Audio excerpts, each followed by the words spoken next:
Assalamualaikum warahmatullahi wabarakatuh. Salam selamat sore kabake Mama Denai di rantau kasadonyo. Mudah-mudahan sihat, murah rasaki, panjang umur. Baik itu bana doa dari kemanakan urang andalih dari kampung. Bapantun akan disko gak cik Mama. Dek Mama parantau kasadonyo nan marantau ke Malaysia nan candu bagurau saluang sadik dari dahulu. Biarlah kita gadang salero padu kita gadang uta lamu lambe urang katau. Ba itu bana pantun nan biasa dikaluakan di gundo. Sore-sore ko lama mengupi nak mama dimakan goreng gak secukup. Salam dari kemanakan kabake Mama Safbarik nan sati urang jaliku patanangan. Saratojo Bundo Nelmawati Kampung Pandan. Biai urang andale kantun kek tabu dek Mak Safbarik nan sati.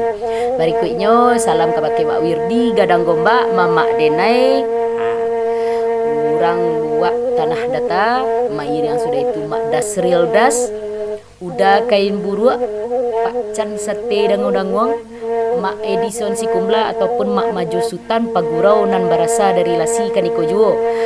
Posisi Mama kini ko sedang di kampung, mudah-mudahan capek teresmikan rumah makan. Nak dapat kami makan perai ke sinar Mama akan mbak itu kau. Nah pokoknya jangan lupa kita bergurau saluang.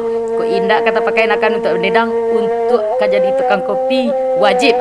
Itu mana pesan dari Mak Safbarik nan sati. Mak Iriang sesudah itu Mak Madi Sultan Mantari atau Mak Madi Salomadi Kaniko Juo Pagurau kita nan barasa dari Salo. Barikui terkhusus untuk mamak kita nan tak pisah seorang. Pagurau nan barasa dari Singgalang kini marantau dari Padang. Singgalang saiyo bana tasabik namo Mak Datuk Palito Alam nan sati. Sesudah itu untuk media Minang Nusantara, salam-salam badun sana dari kemanakan dari kampuang. Nan alah tasabik namo mungkin akan lah tahu. Mungkin yang alun tasabik namo mungkin akan alun tahu. Salam kenal saja dari kami di kampuang. Bapantun akan disiko cik Mak. Kelok banyak nan patah siku, tepaso supir hati-hati. Elok budinya sampan kayu, tajajak jual tanah tapi. Mama Denai, Mak Safbarik nan sati jago bundo elu-elu. Nan ko dapet kandak hati, iyo basuju mangko kailo.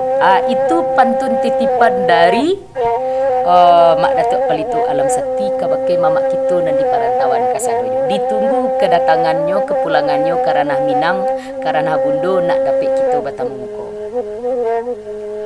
Dek Mama Denai tolong dangakan pagurau parantau Malaysia kasadonyo. Sabalun kata pak tangan ambek di kaku awak nan punyo. Itu pantun biaya juga tuh. Sekian salam-salam dari kawan-kawan dari kampung Mama. Mudah-mudahan Mama murah rasaki, sehat-sehat badan, lancar segala urusan. Untung-untung ado rasaki izin balai untuk ke kampung kita dapat kita bertemu. Mudah-mudahan tali silaturahmi kita tetap terjaga hendaknya. Cik pinta pintu dari kemanakan terkhusus untuk Mak Safbarik nan sati, Mak Iriang Mak Datuk Palito Alam Sati. Bilai akan sampai-sampai Mama. Sekian dulu Mama, terima kasih. Assalamualaikum warahmatullahi wabarakatuh.